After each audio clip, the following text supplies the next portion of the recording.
People often say that the average millionaire diversifies their income into about 7 different sources, in contrast to most people who rely solely on their job income, leaving them vulnerable to financial instability. Analyzing the habits of millionaires, we can observe a pattern of multiple income streams. However, not all income is equal.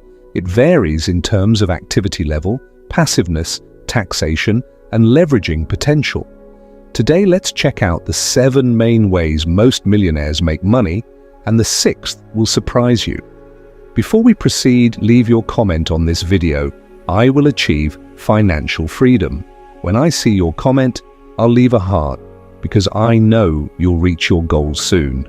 And don't forget to subscribe to our channel and turn on notifications to stay updated with all the news. The first and most common source of income is salary income. This includes money earned from jobs, from regular workers to top executives like CEOs. Many CEOs remain employed by their respective companies. Professionals like doctors and nurses also fall into this category. Salary income is acquired by exchanging time for money, commonly called active income. This category can also include freelancers. For many self-made millionaires, salary income serves as the first step. It's where most people start and can be a solid foundation, especially if it allows you to sustain yourself and your family. But it's risky to rely solely on this type of income, as it means trading time for money, and time is limited, with only 24 hours in a day. Like everyone else, there's an inherent limit to how much can be earned in this category. Additionally, salary income is subject to high tax rates, sometimes reaching up to 40% of earnings depending on income levels. While it's an admirable starting point, it's crucial to explore other available income avenues. The second source of income is profit income. This refers to income generated by selling goods or services at a higher price than the cost of production or acquisition. It's a transition from being an employee to becoming an entrepreneur. In the past, starting a business required a lot of money for manufacturing or buying things, but now, with the internet, it's much easier to start without needing as much capital, whether selling physical or digital goods, if the selling price exceeds the cost of production or acquisition. It generates profit income. This type of income can be active or passive, depending on the business model. Engaging in manual product creation and sales leans toward active income and may present scalability challenges. On the other hand, outsourcing manufacturing or focusing on digital products opens doors to passive income. Profit income potential can be categorized into 2 formats: small-scale, individual ventures, and highly scalable businesses. The former involves personal creation or manual resale of products, like on platforms such as eBay or Facebook Marketplace, offering an accessible route for supplementary income. In contrast, scalable profit income arises from establishing a business and outsourcing production, freeing up time for strategic functions like sales and marketing. Taxation varies between these 2 types of profit income. Individuals involved in small-scale resale or product creation typically face taxation similar to salary income. On the other hand, establishing a business entity can unlock numerous tax advantages with the possibility of leveraging corporate structures for tax optimization. The third category of income is interest income. Interest income is generated by earning interest on lent funds, but it's usually not a good idea to lend money to friends or acquaintances. Instead, interest income is generally acquired through safer investment avenues, such as depositing funds in a bank, CD, purchasing corporate bonds, or acquiring government bonds. While these methods offer stability, they usually yield modest returns ranging from 1% to 4% annually. On the other hand, there may be more innovative, though riskier approaches to pursuing higher returns. Interest income is considered passive, as it typically requires minimal active involvement from the investor. The fourth is dividend income. Dividend income arises from investments in stocks that distribute a portion of their profits to shareholders. When you purchase shares of a company, you become a shareholder, typically quarterly, the company distributes part of its profits to shareholders in the form of dividends. As a shareholder, you own a part of the company and are entitled to a share of its profits. The tax rate on dividend income varies depending on your classification. Qualified dividends may be subject to a lower tax rate. Individuals earning less than $600 may incur a 0% rate on their dividend income, with the rate increasing to a maximum of 20% for those earning over $425,000. This rate is notably lower than the tax rate on salary income, which can reach 40%. Number 5. Rental income. Rental income usually involves acquiring properties and leasing them to tenants.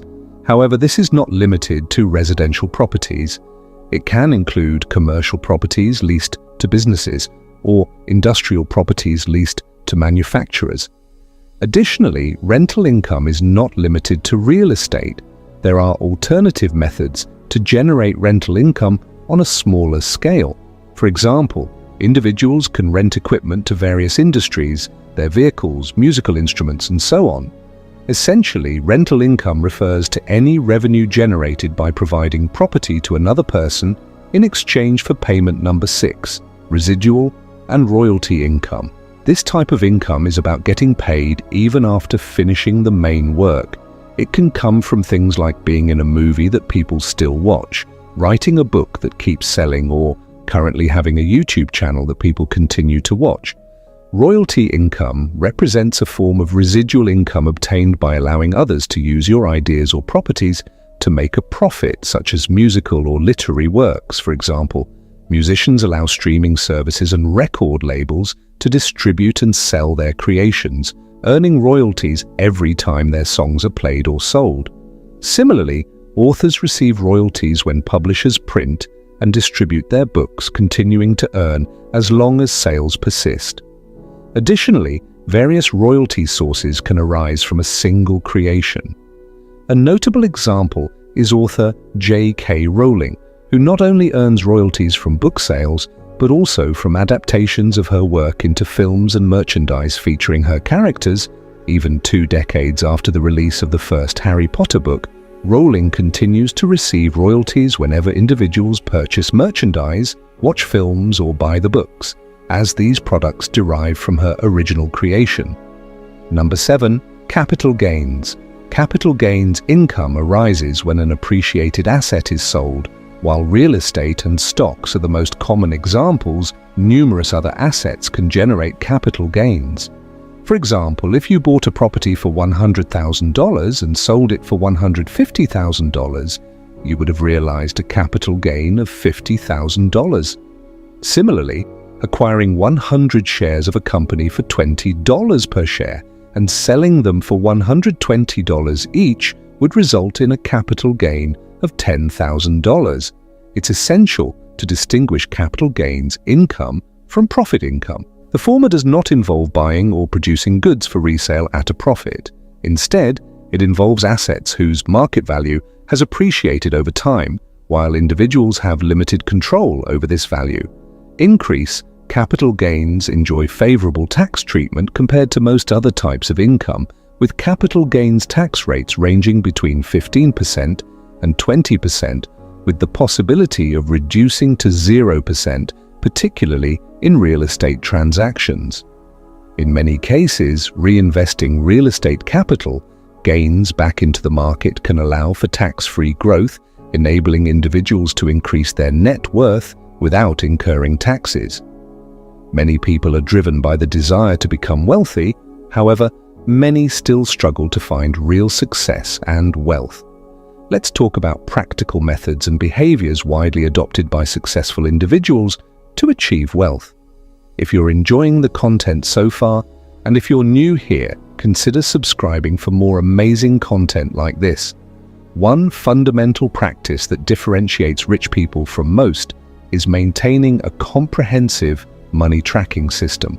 If I wanted to know how much you spent last month, would you be able to provide all the details? Can you say how you divide your income, such as what percentage goes to bills, savings, leisure, and investments? It's hard to improve your finances if you don't know where your money goes.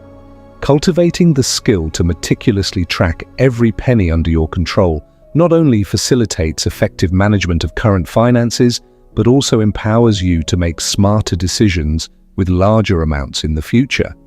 The first step in tracking your money is categorizing all your expenses into 3 main groups.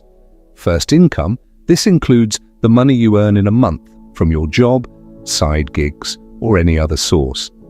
Second, living expenses. This number is super important. It's all the monthly spending on things you absolutely need to survive, like rent or mortgage payment, electricity and water bills, and grocery shopping.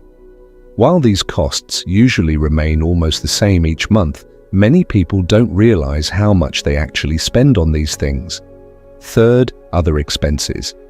This is for fun things you might choose to buy, like subscriptions, daily coffees, or any extras you don't need to survive. Grouping your spending makes it easier to track your money. That way, you'll see exactly how much you earn, what you need for bills and groceries, and what's left for fun things. With this understanding, you'll be able to make more informed financial decisions. Saving money can be tough, but there are some strategies that can make it easier. One effective approach is to automate your savings. Many banking institutions offer the option to schedule transfers from your main account, where your income is deposited, to your savings account immediately after receiving your paycheck.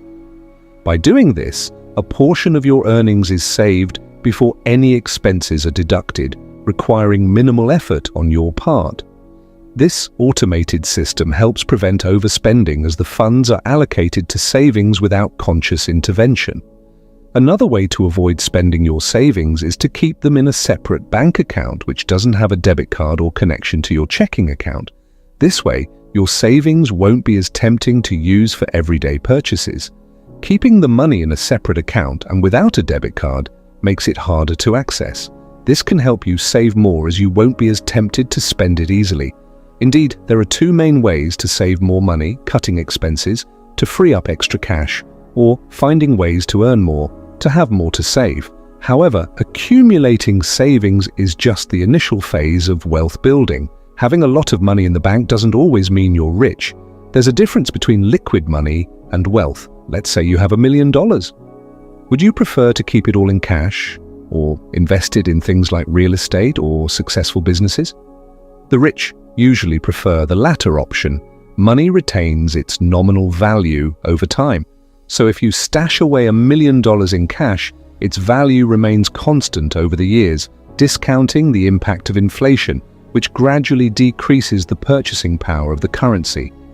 On the other hand, investing $1 million in real estate or reputable companies can yield exponential growth in value over the same period. Warren Buffett likes to say that the best way to use your money is to invest it in things that will grow over time. He believes in reinvesting money into investments rather than just keeping it in cash. That's why rich people often invest their savings in things that earn them more money. This way, their money continues to grow over time. As we emphasized earlier, saving represents only the initial phase in wealth accumulation. Rich people don't save money just to accumulate a pile of cash. They use their savings to invest and grow their wealth over time. Once you've established a good saving habit, you can start thinking about how to invest that money to make it grow even faster. Consider the dynamics of the board game Monopoly.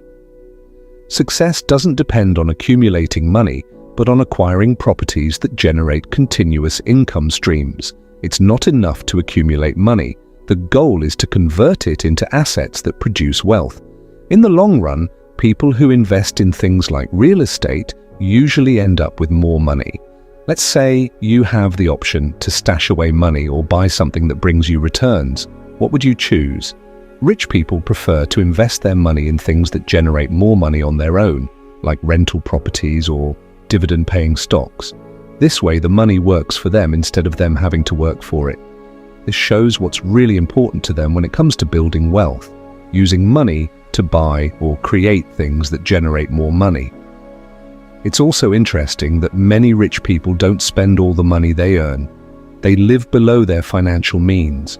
You might think that rich people would spend all their money, but many of them live below their means. This is especially true when they're starting to build their wealth. If you observe the people who have become very rich in the past decade or so, you'll see a pattern. They tend to live frugally even when they earn a lot of money. Even if they were earning a lot of money, they didn't spend it all on expensive things like luxury cars or big mansions. Despite earning 6 or even 7-figure incomes, some people can't resist spending a lot of money on expensive things and end up broke.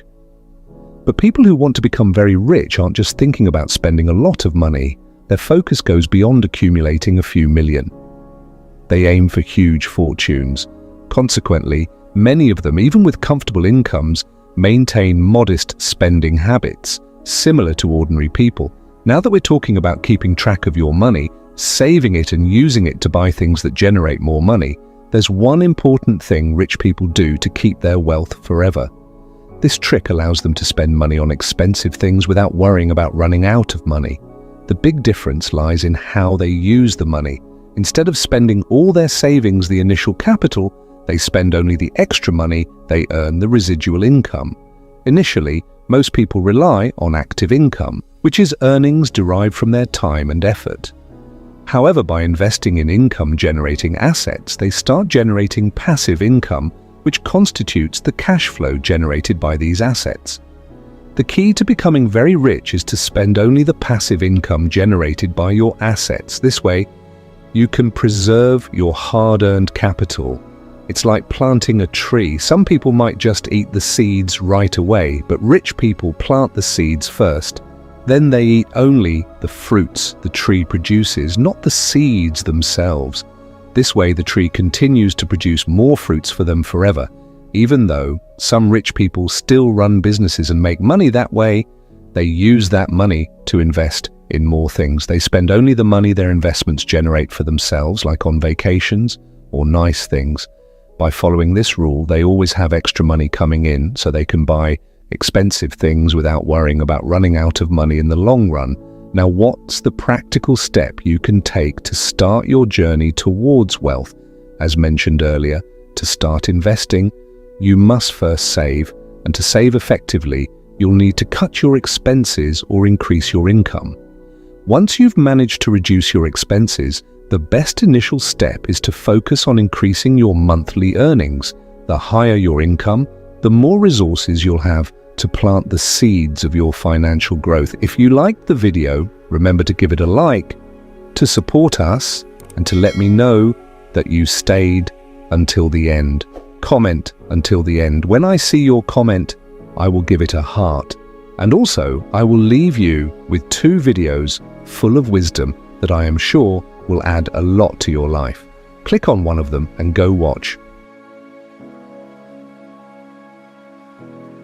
Learn to earn $10,000 to $53,000 a month editing, just like I do on my YouTube channels. Join our school and get free promotion, monetization guidance and support. Link in bio.